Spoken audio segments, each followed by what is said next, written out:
it's Brian at Pioneer Mountain Homestead, and today I'm going to talk about how to get started in homesteading. Yeah, you don't have to win the lotto, but there is a process. Now, I've been very fortunate because I grew up understanding a lot of things. I grew up cooking, I grew up learning baking, sewing. My father was a woodworker, so I knew a lot about lumber. We heated with wood. I have the lovely experience of using an outhouse. So yeah, I grew up with a lot of this. So a lot of things, luckily, a lot of things are secondhand to me. But if you're someone that's new to this, and most people would be new to this because most of our families are no longer from farms. So if you want to get into this lifestyle, you kind of have to learn some things. My number one thing is start small. Start small, learn one skill at a time, and then build upon that. Second thing is, if you are going to get into homesteading, you have to be able, or you have to be someone who likes to learn, because you will always be learning. I'm always learning. I'm a product of the 60s and I'm still learning. So I don't think that ever stops. If you don't like to learn, homesteading would not be your thing. So just get that mindset behind you. My third thing is you're going to have to create systems. You're kind of going to have to make things be second nature to you. You don't want to, you're going to have to almost get in routines, but not too routine, because there is always going to be changes. The seasons change, your age changes, the number of animals you might have changes, your garden will change. You know, you're not going to have a garden in January, not in Pennsylvania anyway. So things will always be changing, but you still need some sort of system down for different tasks around your homestead. For example, I have a bottle feeding baby goat right now, a kid, and I can't get away from not feeding her. Obviously, you have to feed your kids, but she's a bottle baby, so she has to be pulled out every morning. She has to be hand fed, you know, and then she's hand fed throughout the day. So you have to get in that kind of routine that there's going to be things that are going to change. Now, she'll be weaned in another 2 weeks, so I won't be feeding my bottle baby then. So I'll have a little more time. So what other systems am I going to put in place at that point? Now, the last thing I'm going to say is you want to keep notes as you go. Keep notes, keep journals, keep records of what you're doing, because I'm guaranteeing you will not remember unless you have like this super memory. You won't remember what you did. You know, oh, I bred that goat. When was that? You know, that kind of thing. You need to know things. So like get in the habit of kind of like a quick journal. My journals are awful. They are like random notes. If anybody ever read them, they would have no clue what I'm talking about, because it might be something like, you know, oh, you know, I did this in the kitchen, and then I did this in the barn, and I did this in the garden. And no one would ever care other than me. But it's good information. So if you have, like, say you had something happen with your plants and you added magnesium to the soil and you want to see what happens, you know, at least you have it journaled. You won't remember in 3 years what you did. Or even, in my case, I won't remember what I had for breakfast some days. So keep a journal. So those are my 4 like core things. Start small, prepare to learn more all the time, create your systems, and keep notes or journal or records. Now, where would I start? Like, what category would I start in? Because homesteading is so broad.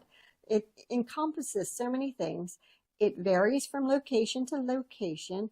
It varies from business plan to business plan. If you are actually earning money off of your homestead, everything will be varied. I live in an area with the township that's very small. I think we have maybe 500-600 people in our township. That's a very small township. So my customer base is very small.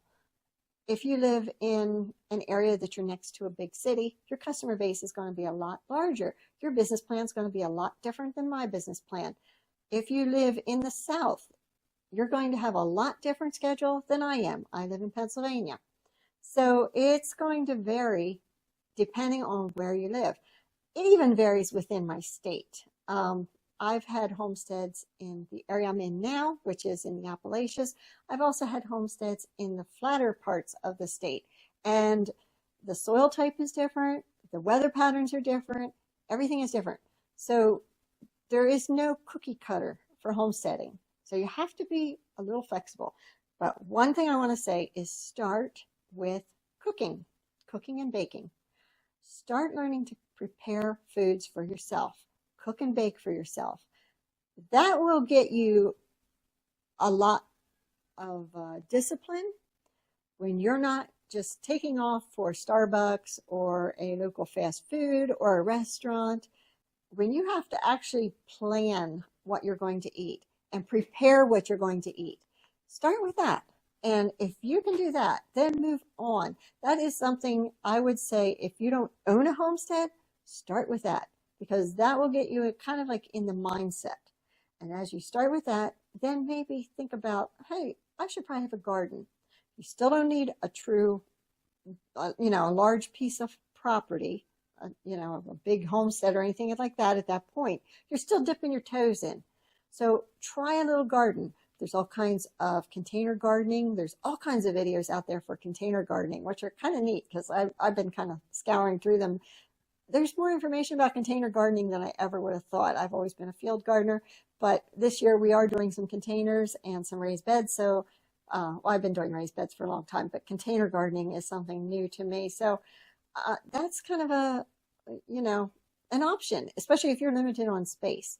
If you are, say, an apartment dweller, maybe you do something inside. Maybe you do baby greens or microgreens or sprouts, just to kind of get your toes wet. See what you think about it, because it's very vital. Food is kind of like food, water, shelter is the basis of a homestead.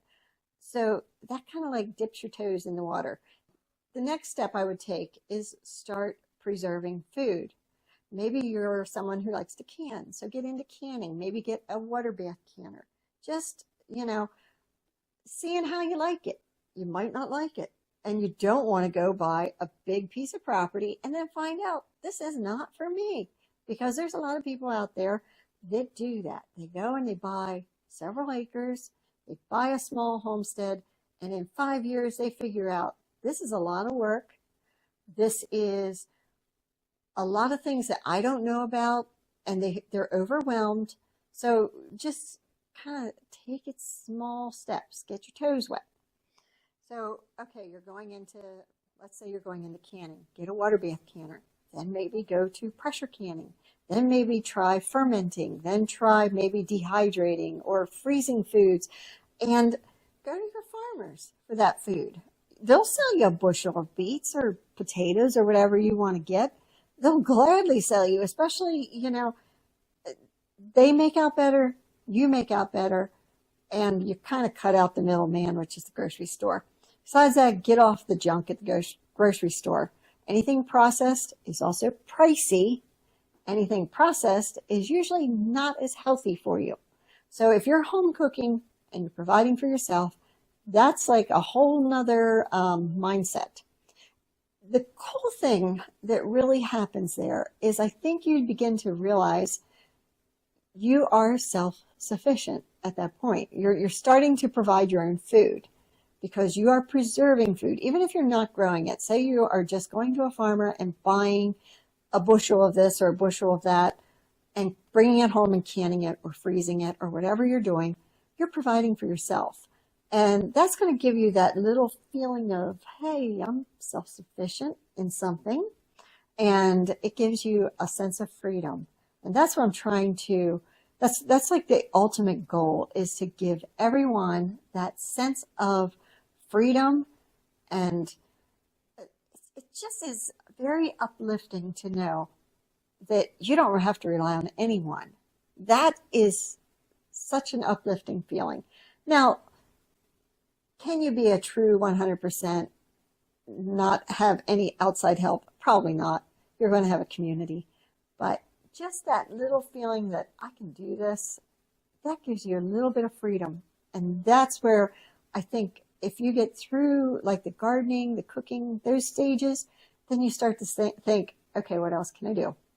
So somewhere along the line, I would suggest getting an animal if you can, a dog or a cat, because that gives you discipline. That gives you something that you have to care for. When you get an animal, it's going to require some responsibilities. You're going to have to feed, water, do other things with that animal, maybe keep its nails clipped or brush it, whatever. And things don't always go the way you want them to. Animals don't always behave the way you want them to. And I have right now a dog. I knew he was deaf when I got him, but he's going blind. So he now makes me go for a walk every day to get his exercise because he cannot be on his own. But he's very good as far as like walking next to me. So we take a walk every day. Well, that's time out of my day that I didn't anticipate having to do.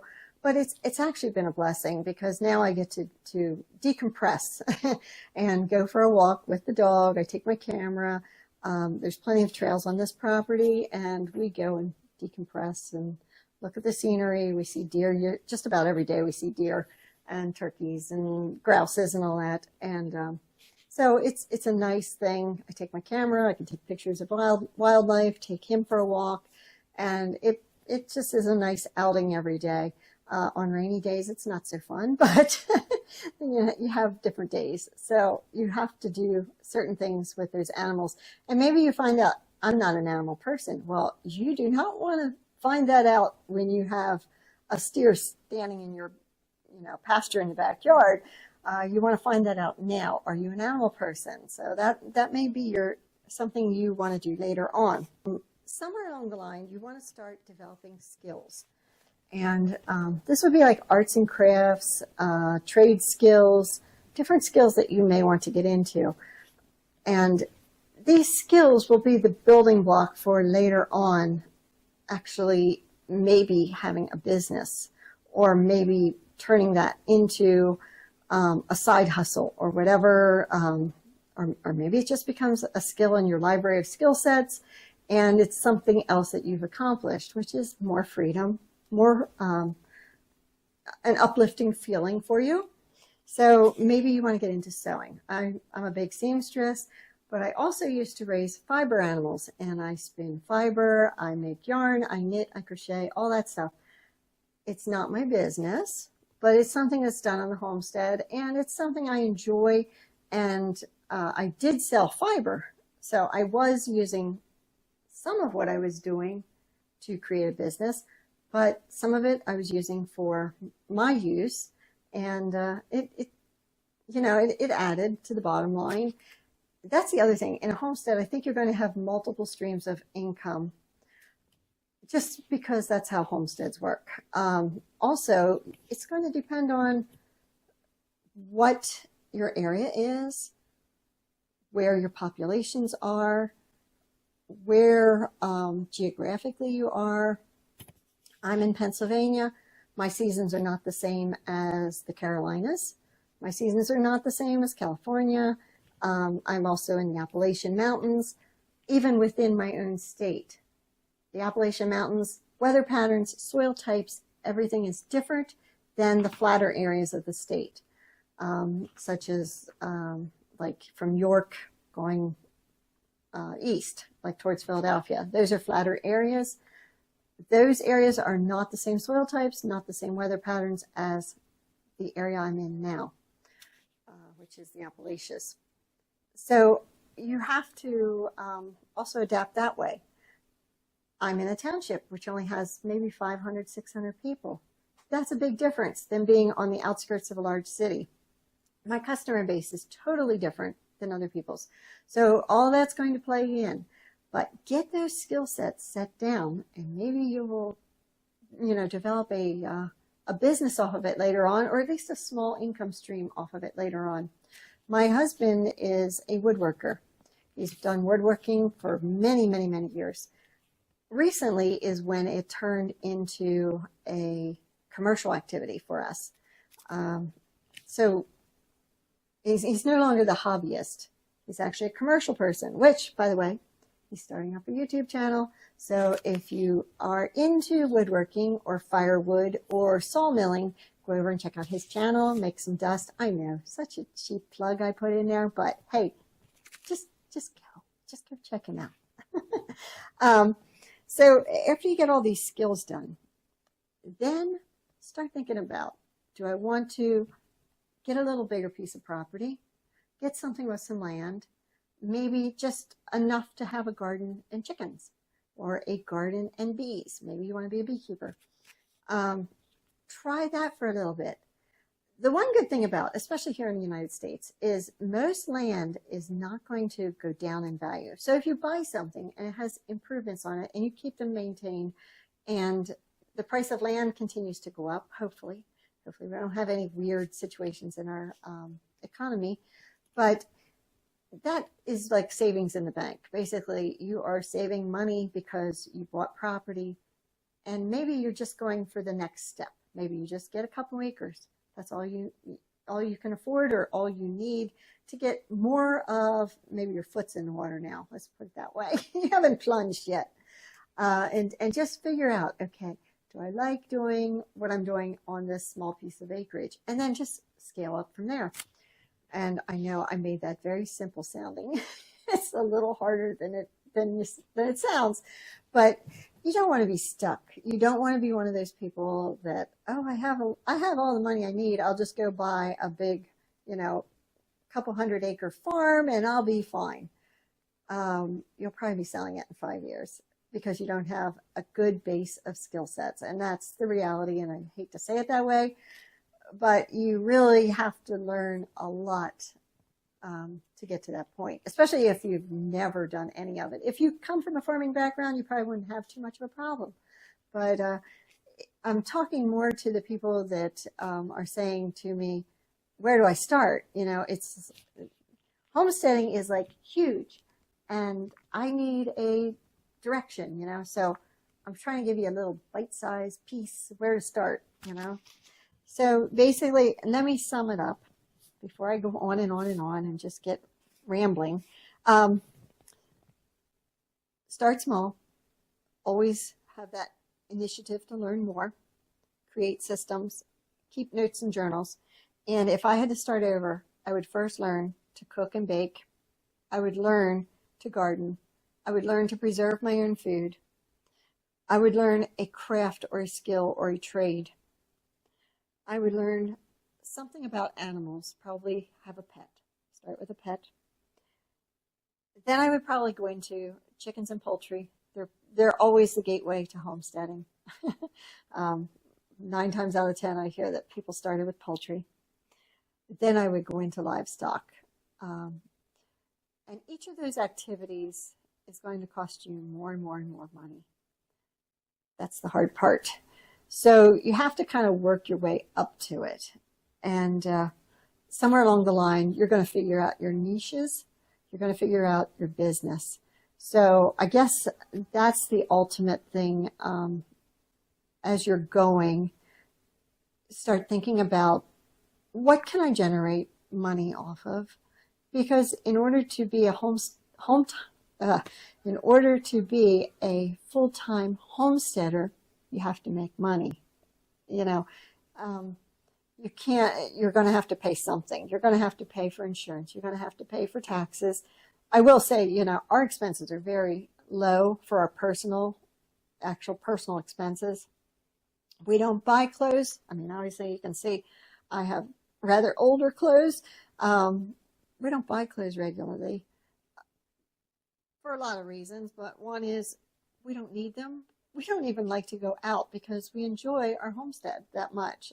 It's part of us. And I think as time goes on, you'll